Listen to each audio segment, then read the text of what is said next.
नमस्कार दोस्तों, मैं अमृतेश कुमार और आप देख रहे हैं ओम क्लासेस बहरिया यूट्यूब चैनल।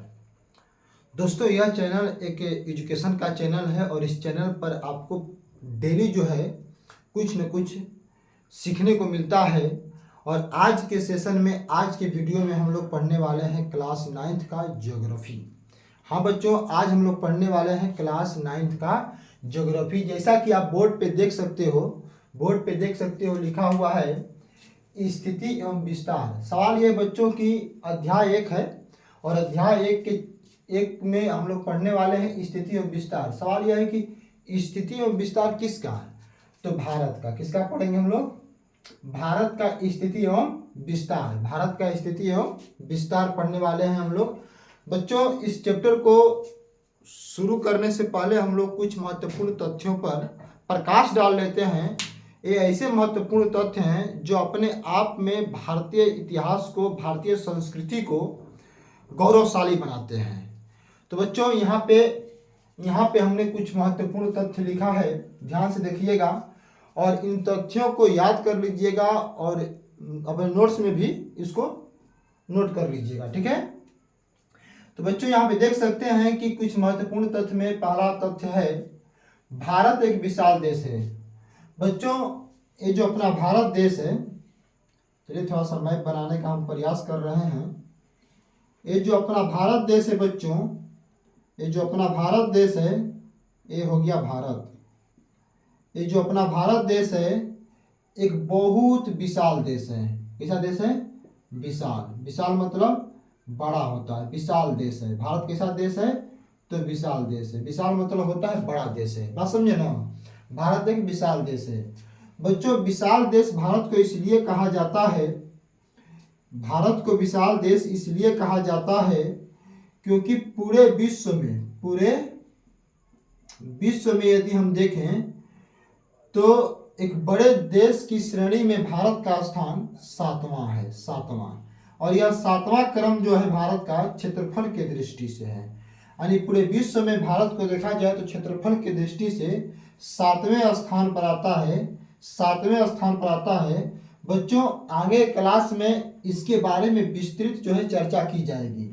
भारत का जो क्षेत्रफल है, भारत का क्षेत्रफल 32,87,263 वर्ग किलोमीटर।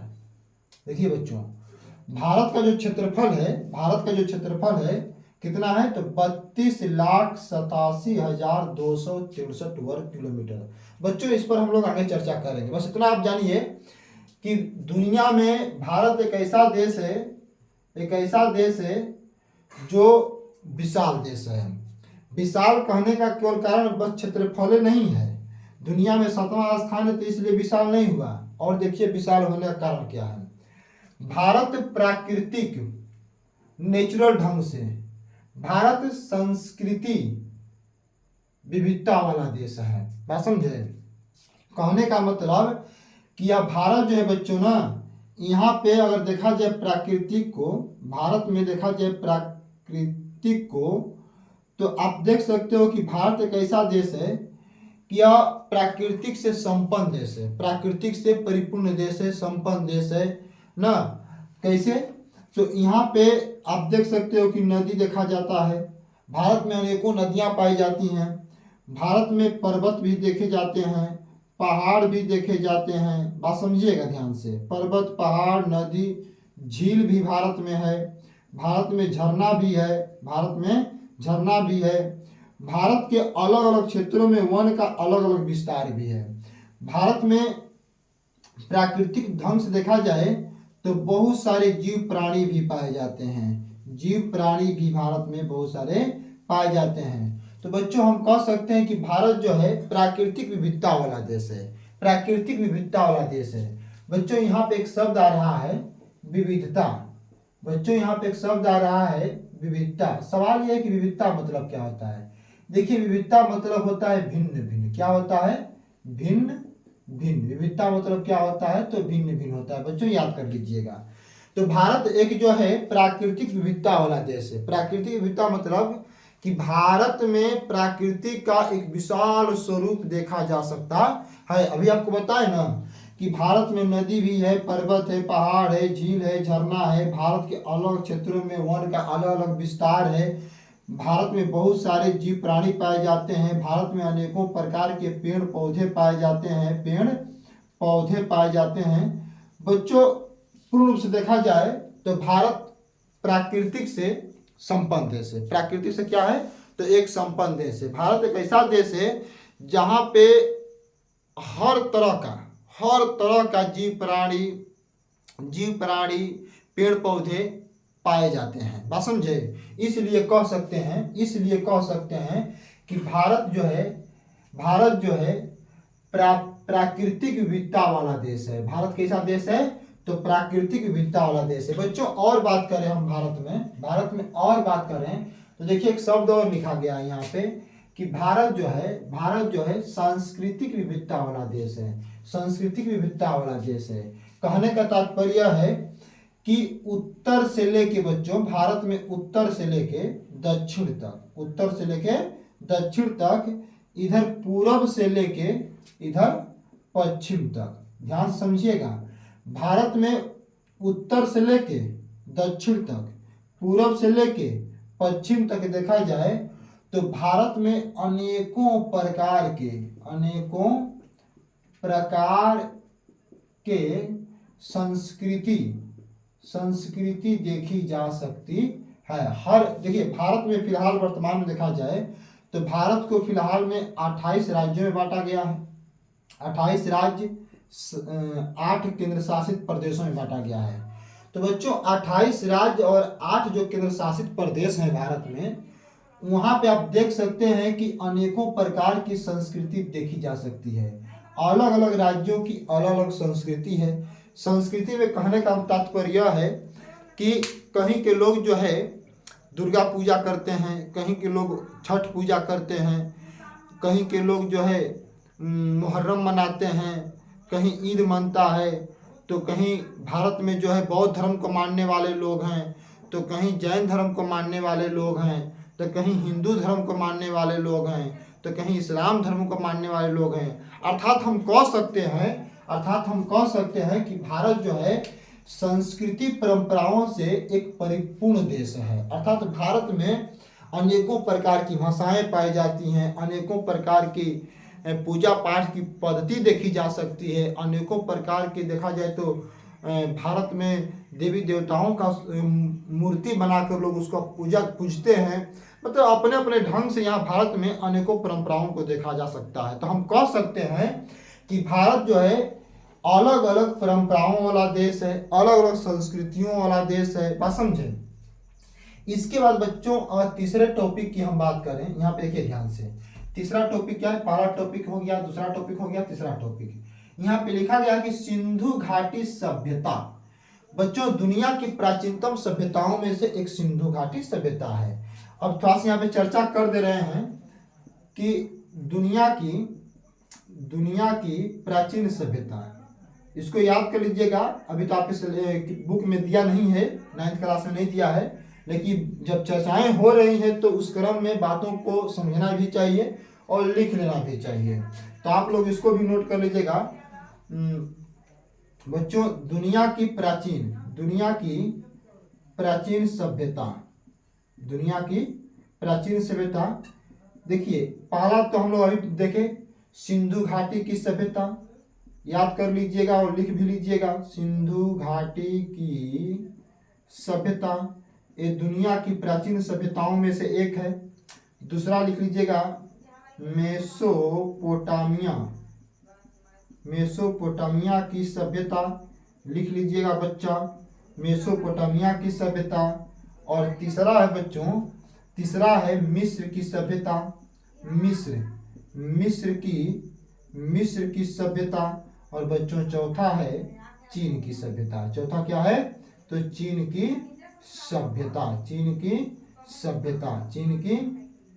सभ्यता। बच्चों, सिंधु घाटी जो सभ्यता है, एक मिनट रुकिएगा, देखिए ध्यान से। सिंधु घाटी जो सभ्यता है ये किस नदी के तट पर विकसित हुई? तो सिंधु नदी। किस नदी के? तो बोलेंगे सिंधु नदी के तट पर सिंधु घाटी सभ्यता का उदय हुआ। मेसोपोटामिया की जो सभ्यता है फरात कुछ करके ऐसे है, फरात नदी ना, फरात नदी के तट पर। और मिस्र की सभ्यता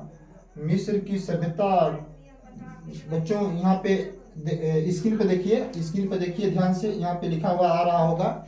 मिस्र की सभ्यता उसी नदी पर है, ठीक है।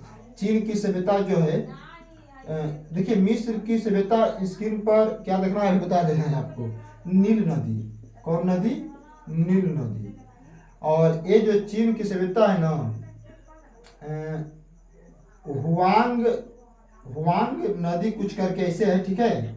और इसी नदी को चीन में पीली नदी कहते हैं। क्या कहते हैं? पीली नदी। याद रखिएगा। देखिए हो गया सब कुछ।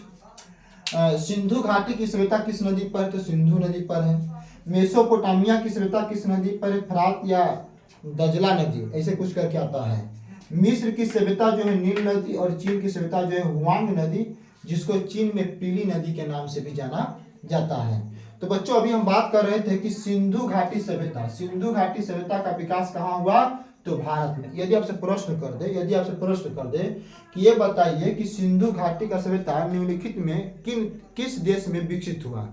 ऑप्शन में देगा चीन में, रूस में दे देगा, समझे, अफगानिस्तान दे देगा, भारत दे देगा, श्रीलंका दे देगा। तो क्या टिक मारिएगा? भारत। सिंधु घाटी की सभ्यता भारत में विकसित हुआ।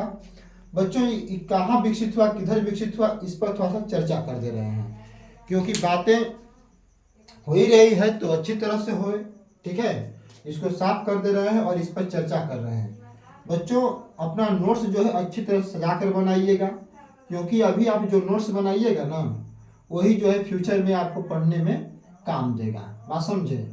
हर एक चीज को नोट्स पर लिखते जाइए, याद करते जाइए, क्योंकि जब आपका टेस्ट होगा तो टेस्ट में एकदम आपके इस सब क्वेश्चन जो है आएंगे। और ईमानदारी पूर्वक यदि आप नोट्स बना रहे होंगे तो बिल्कुल आप जो है सवाल को सोल्व करने में सक्षम हो पाएंगे। तो बच्चों ये है अपना भारत। ये क्या है? तो ये है अपना भारत। और इस भारत पर चर्चा करने वाले हम लोग हैं किस चीज पर? तो सिंधु घाटी सभ्यता। बच्चों देखो ध्यान से, सिंधु घाटी सभ्यता का विस्तार कहाँ से कहाँ तक था, थोड़ा सा बता दे रहे हैं। जब आई गई बात तो कर लेते हैं उस पर भी चर्चा।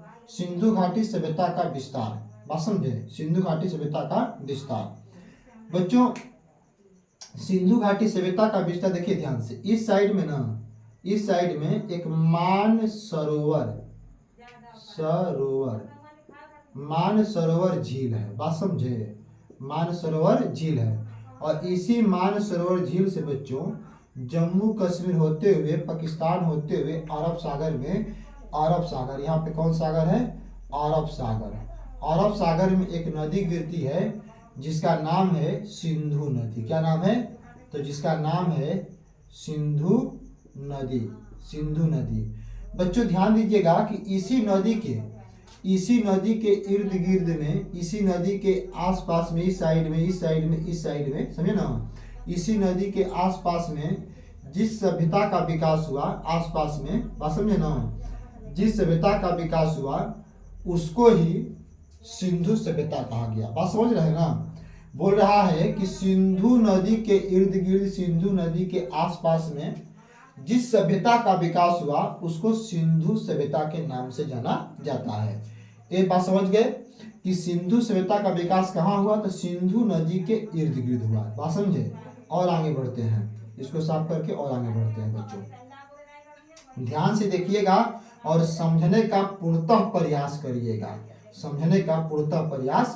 करिएगा। अब बिल्कुल समझ में आया। देखो बच्चों इसके विस्तार पर थोड़ा चर्चा करते हैं, बात समझे ना? विस्तार पर थोड़ा चर्चा करते हैं। तो बच्चों हम लोग बात करेंगे सिंधु घाटी सभ्यता के विस्तार की। देखिए कहाँ से कहाँ तक विस्तृत है।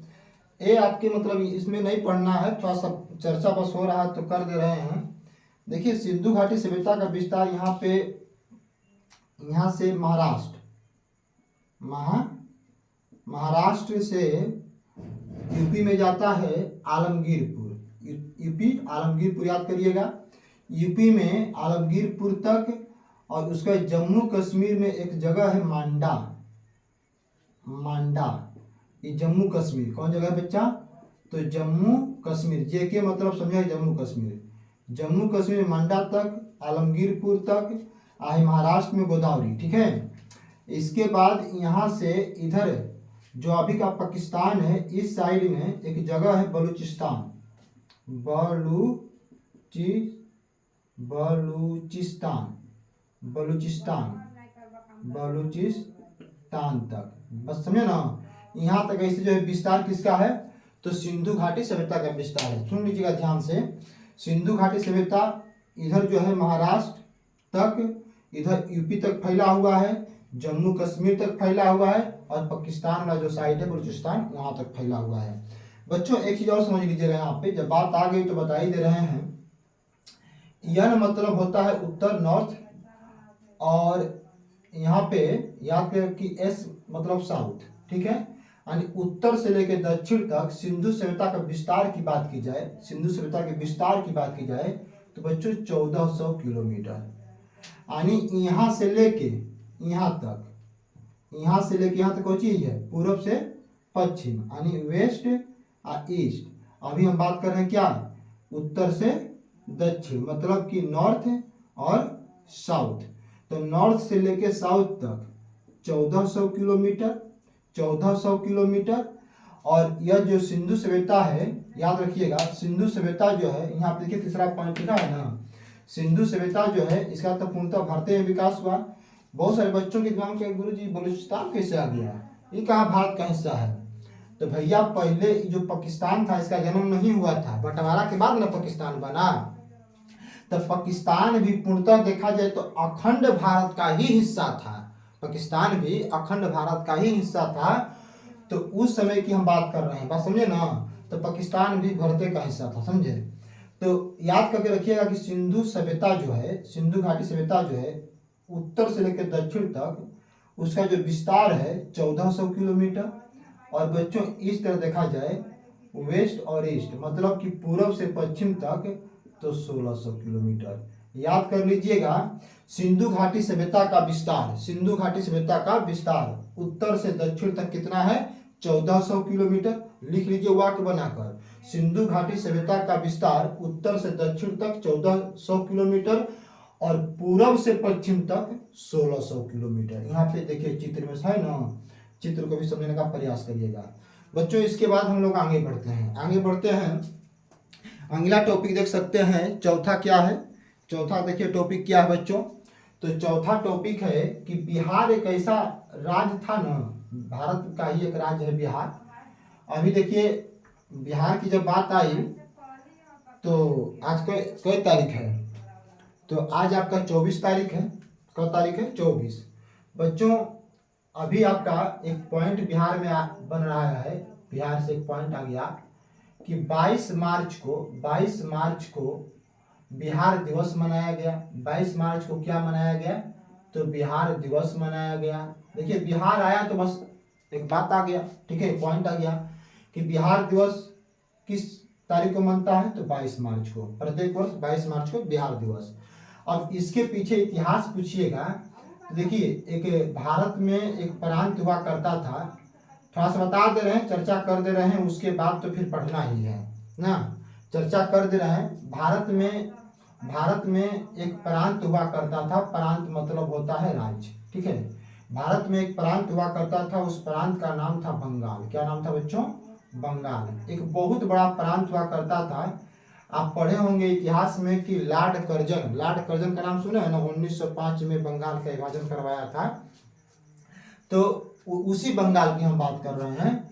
ये बंगाल जो है बच्चा, इसी बंगाल को तोड़कर 1912 में एक राज्य का निर्माण किया गया, बिहार। और तारीख क्या था? तो 22 मार्च ना, इसलिए 22 मार्च को ही बिहार दिवस मनाया जाता है। बात समझे ना, 22 मार्च को ही बिहार दिवस मनाया जाता है, याद कर लीजिएगा। 1912 में बिहार का जन्म हुआ था, बंगाल से टूटकर बिहार बना था। चलिए इसको साफ करते हैं, आगे बढ़ते हैं बच्चों। इसके बाद हम लोग पढ़ेंगे अभी देखिए पूरा नहीं हुआ है। बिहार का जो वैशाली है ना, देखिए बिहार में इस समय देखा जाए तो बिहार में वैशाली नाम का एक जिला है। वैशाली नाम का एक जिला है और यही वैशाली जो है प्राचीन समय में देखा जाए बच्चों तो पूरे संसार में, पूरे दुनिया में ये वैशाली, बिहार का वैशाली जो है देखा जाए तो पूरे विश्व में एक ऐसा जगह था कि जो गणराज्य था। क्या था? गणराज्य। यानी पूरे विश्व में जो है शासकों द्वारा एक दूसरे को हराकर एक दूसरे के देश पर कब्जा करने की जो है प्रचलन चल रही थी। पूरी दुनिया जो है अपने क्षेत्र का विस्तार करने में लगी हुई थी। पूरी दुनिया के राजा जो है एक राजा को हराकर, मारकर, बंदी बनाकर, जैसे हो सके वैसे करके ना एक दूसरे के ऊपर आक्रमण करते थे और अपने साम्राज्य का विस्तार करने में खूब बल लगाया करते थे। अर्थात हम कह सकते हैं कि पूरी दुनिया की जनता जो है राजाओं के अधीन हुआ करती थी। उनके ऊपर जुल्म और उनका शोषण होता था। उनके ऊपर जुल्म और उनका शोषण होता था। तो एक तरफ बिहार था, ज्ञान की भूमि बिहार की बात कर रहे हैं, जहाँ पे बुद्ध को ज्ञान मिला था, जहाँ पे दुनिया भर के बच्चे आकर शिक्षा प्राप्त कर रहे थे, उस बिहार की बात कर रहे हैं। मैं उस बिहार की बात कर रहा हूँ बच्चों, जिस बिहार में नेपाल की धरती से चलकर आए बुद्ध, सिद्धार्थ नाम था उनका, और आकर बिहार में फल्गु नदी जो आज है उसका नाम था पहले निरंजना नदी, और उसी निरंजना नदी के तट पर एक पीपल वृक्ष के नीचे सिद्धार्थ को पूर्ण ज्ञान मिला और सिद्धार्थ से वो बुद्ध बने। ये वही बिहार है जिसने अशोक सम्राट जैसे प्रतापी राजा को दिया। ये वही बिहार है जिसने चाणक्य जैसे महान राजनीतिकार को जना। ये वही बिहार है जिसने स्वतंत्र भारत का प्रथम राष्ट्रपति डॉक्टर राजेंद्र प्रसाद को दिया। तो ये वही बिहार है बच्चों, ये वही बिहार है जिसने संपूर्ण क्रांति का नारा देने वाले जयप्रकाश नारायण को भी जना है। बिहार की व्याख्या किया जाए तो बच्चा बहुत बड़ी व्याख्या है। बिहार अपने आप में एक समृद्ध हुआ करता था, ज्ञान की भूमि हुआ करता था, और आज भी बिहार ज्ञान की भूमि है। समझे? उस बिहार की हम बात कर रहे हैं। तो बिहार में बच्चों एक जगह हुआ करता था जो पूरे विश्व में क्या था, यहीं पे गणराज्य स्थापित था। मतलब कह सकते हैं कि पूरे विश्व का प्रथम गणराज्य कौन है? तो वैशाली। कौन है बच्चा? पूरे विश्व का प्रथम गणराज्य कौन है? वैशाली। अब सवाल यह है बच्चों कि गणराज्य का मतलब क्या होता है? गणराज्य, देखिए किसी भी शब्द का डिफिनेशन निकालना है तो हो सके तो आप उसका संधि विच्छेद करिए, तोड़ दीजिए उसको, ठीक है। जब इसको तोड़ेंगे बच्चों तो एक बनेगा गण और एक बनेगा राज्य। राज्य मतलब प्रांत कह सकते हैं, और गण मतलब जनता, यानी जनता का राज। किसका राज? जनता का राज। तो बच्चों यहाँ पे लिखा है कि बिहार का वैशाली विश्व का पहला गणराज्य था।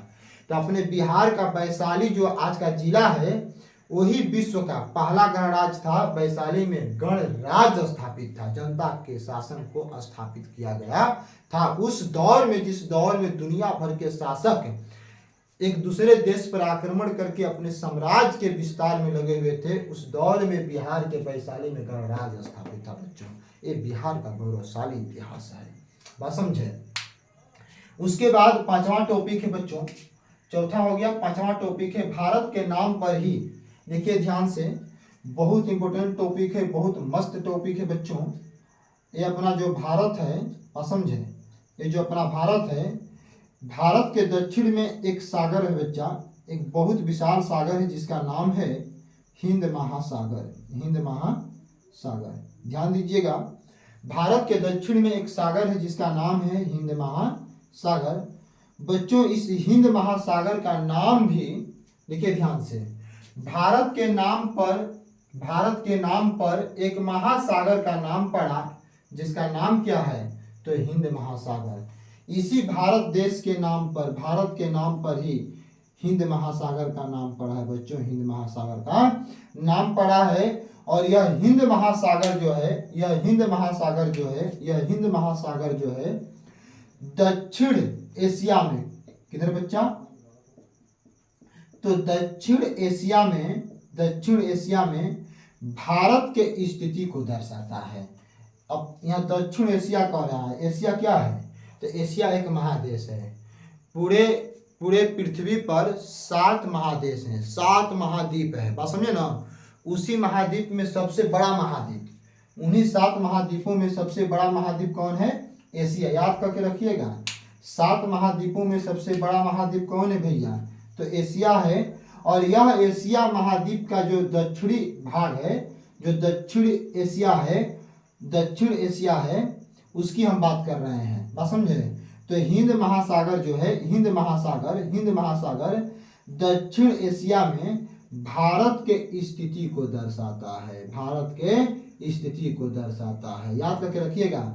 हिंद महासागर, हिंद महासागर भारत के स्थिति को दर्शाता है। कह देगा कि उत्तरी अमेरिका में, दक्षिणी अमेरिका में, बात समझे, कि दक्षिणी यूरोप में, कि पूर्वी यूरोप में, कि पूर्वी एशिया में, कि पश्चिमी एशिया में, कि उत्तरी एशिया में, कि दक्षिणी एशिया में। तो आपके दिमाग में आना चाहिए कि हिंद महासागर, हिंद महासागर भारत की स्थिति को दक्षिण एशिया में दर्शाता है। किस में दर्शाता है, तो दक्षिण एशिया में दर्शाता है। बच्चों इस तरह देखा जाए तो हम लोग का 5वां टॉपिक भी खत्म होता है। इसके बाद हम लोग बच्चों, इसके बाद हम लोग 6वें टॉपिक की चर्चा करेंगे। ये सब उतार लीजिएगा, नोट कर लीजिएगा और अपने भाषा में वाक्य बना कर टॉपिकों को लिख लीजिएगा, ठीक है।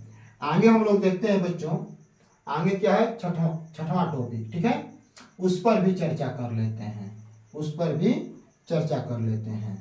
इसके देखिए, यह जो वीडियो बन रहा है ना, यह जो वीडियो बन रहा है 9th क्लास के ज्योग्राफी का वीडियो है, भूगोल का वीडियो है। इस वीडियो को देखने से पहले छोटा सा एक वीडियो और देख लीजिएगा, उस पर लिखा होगा भूगोल का परिचय, ठीक है, थंबनेल पर लिखा होगा भूगोल का परिचय, उसको देख लीजिएगा, थोड़ा सा भूगोल के बारे में जानकारी प्राप्त हो जाएगी।